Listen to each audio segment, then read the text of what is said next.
So she is a 25-year-old woman who had a pregnancy 3 years back, and she was found to have a retrovirus there, and following which she has been having this shortness of breath episodes from time to time intermittently.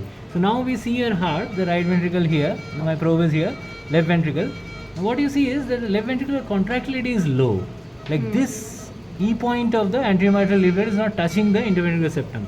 So there is definitely a reduced left ventricular function, which is probably around 30 to 40% of ejection fraction. Aorta is okay. The left atrium is also not that bad. Now we go to the. I'm just turning the probe, and we are looking at the aorta here. And look, the main thing is this hugely dilated pulmonary artery. So see, this is the aortic valve cusp. This is the left coronary artery. You can see the left coronary artery here. So this will be the left coronary cusp, and there's a right coronary artery visible here. So the right coronary cusp and the non-coronary cusp here. But what you see here is spectacular. That is the huge pulmonary artery that is dilated.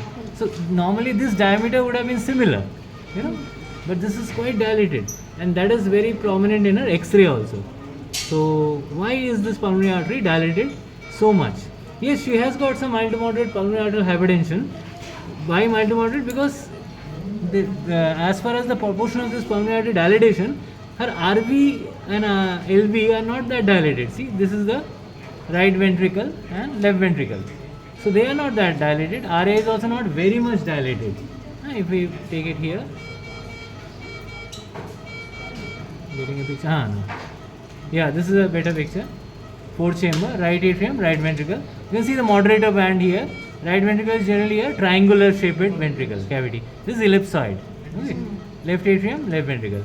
So as such, left ventricular dysfunction is there, very evident, and because of which she was actually diagnosed with a peripartum cardiomyopathy. But later on, people correlated it with a retroviral status, and with retroviral itself you have pulmonary arterial hypertension. But pulmonary arterial hypertension has not caused so much of, as they call it, cor pulmonale, that is the dilatation of the right ventricle. That hasn't happened. In fact, at one point they thought it was a pulmonary thromboembolism and started on anticoagulant 3 years back. Is she still in the anticoagulants? Probably not. Yeah, that has been stopped. And this is just pulmonary arterial hypertension with retrovirus associated. And the unique feature which we are reporting for the first time is the dilated, massively disproportionately dilated pulmonary artery here. So we can see the color going through the. Yeah, in fact, we would have expected a good regurgitation Gram-Steele's murmur there, but that's also not there. You see? So this is the pulmonary flow, which is normal. This pulmonary velocity is normal. So nothing that bad with the pulmonary artery. Only thing is it's dilated disproportionately.